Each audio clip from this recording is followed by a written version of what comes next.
السلام عليكم ومرحبا بكم على قناة شيكوناتر في فيديو جديد. اليوم سنتعلم أهم 20 اختصار في برنامج الأفتر إيفكت. هذه الاختصارات راح تسهل عليك استعمال برنامج الأفتر إيفكت وتوفر وقت على نفسك. تعال نتعلم الاختصار الأول.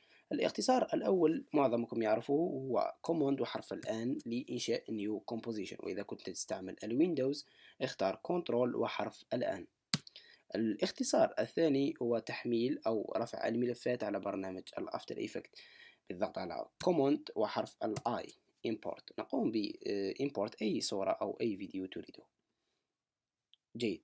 الاختصار رقم 3 وهو دعنا لكم مثال. عندما أقوم بوضع الصورة على التايم لاين ترى أن الصورة ليس بالحجم الذي نريده، فنقوم بعمل اسكيل من هنا، وهذا الشيء متعب نوعا ما.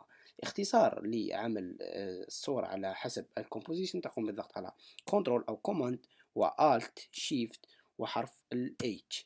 يقوم برنامج الأفتر إفكت أوتوماتيكيا بعمل لها سكيل على حسب الكومبوزيشن. هناك مشكل أن هذه الصورة لم يقوم الأفتر إفكت بتكبيرها على حسب الكومبوزيشن كما ترون.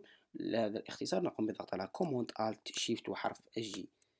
لاحظت الفرق بين كوموند آلت حرف ال H يقوم بتكبيره على كامل الشاشة ولكن ليس على كامل المقاسات. إذا قمنا بالضغط على كوموند آلت شيفت وحرف G يقوم بتكبيرها على حسب المقاسات الخاصة بها. إن شاء الله تكون الفكرة قد وصلت، أن تقوم بعمل كلتا الحالتين لتفهم الفرق بين هذه الاختصارات. الاختصار رقم 4 وهو عمل زوم إن أوت على الفيو الخاص بك. لو قمت بالضغط على النقطة يقوم بعمل زوم إن، وإذا اخترت الفاصلة يعطيك الأوت. الاختصار رقم 5 وهو تحريك الفيو الخاص بك بالضغط على سبيس وتحريك الفيو الخاص بك. تهمك لو عملت زوم وتريد الذهاب إلى الزاوية تقوم بالضغط على سبيس وتذهب إلى المكان الذي تريده. الاختصار رقم 6 هو عمل فيت للفيو الخاص بك. ما هو الفيت؟ لو ذهبت إلى هنا واخترت فيت يعني يعطيك الواجهة الخاصة بك على كاملها، واختصارها بسيط جدا بالضغط على شيفت وسلاش يعطيك الفيت. اختصار رقم 7 دعونا نذهب إلى التايم لاين. إذا حبيت تقوم بتكبير وتصغير التايم لاين تقوم بالضغط على حرف الزائد أو حرف الناقص لعمل الأوت. الاختصار رقم 8 إذا حبيت تعمل تكبير للصورة أو تصغيرها أو تحريكها يمين أو يسار ما عليك سوى الضغط على حرف ال A لتعطيك الأنكر بوينت، وال S لتعطيك السكيل، وال P للبوزيشن كما ترون، وال T للأوباسيتي الشفافية باللغة العربية كما ترون. دعونا نعمل فريم على سبيل المثال على البوزيشن. من هنا نعطيها فريم أو أنيميشن هكذا، ونقوم بالضغط على حرف ال S لعمل سكيل تكبير. انظر قمت بعمل هذه الانيميشن باختصارات. الاختصار رقم 9 إذا حبيت ترى الكيفريمات الخاص بك ما عليك الضغط على حرف اليو لترى الكيفريمات الخاصة بك. الاختصار رقم 10 هو الذهاب من كيفريم إلى كيفريم بالضغط على حرف الجي أو حرف الكا للذهاب إلى اليمين وحرف الجي للذهاب إلى اليسار. الاختصار رقم 11 عمل دوبليكيت لللاير أو عمل نسخة أخرى من الطبقات الخاصة بك. تقوم بالضغط على كنترول أو كوماند وحرف الدي ليعطيك نسخة أخرى، وبهذا الاختصار تستطيع عمل عدة نسخ من اللاير. الاختصار رقم 12 هو عمل solid color أو خلفية بلون واحد. تقوم بالضغط على كوماند أو كنترول وحرف الإيكغيك يعطيك هذه الواجهة. تختار اللون الذي تريده ثم تختار أوكي. الاختصار رقم 13 وهو التنقل ما بين اللايرات. على سبيل المثال إذا حبيت تذهب إلى هذا اللاير اختصاره تضغط على كوماند أو كنترول ثم تقوم باختصار أسفل أو أعلى وتذهب إلى اللاير الذي تريده. الاختصار رقم 14 هو البحث عن اللايرات. تقوم بالضغط على كوماند أو كنترول وحرف الإف وتقوم بسيرش على اللاير الذي تريده. الاختصار رقم 15 لجعل جميع اللايرات في كومبوزيشن واحدة. تقوم باختيار جميع اللايرات هكذا وتضغط على كوماند أو كنترول شيفت وحرف السي ثم تقوم بإعطائها أي اسم على سبيل المثال تيست ثم تختار أوكي.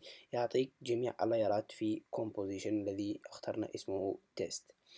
الاختصار رقم 16 هو إظهار المسطرة أو لا أدري ما اسمه أخواني الكرام. نقوم بالضغط على كوماند وحرف ال R يعطيك هذه المسطرة التي تفيدك لو قمت بعمل لاين أو خطوط هنا لعمل تكست أو أي شيء. ولإزالة هذه المسطرة كما فعلنا أو كما ظهرت كوموند وحرف R، ولإزالة هذه الخطوط كوموند والنقطة والتي تحتها فاصلة هكذا.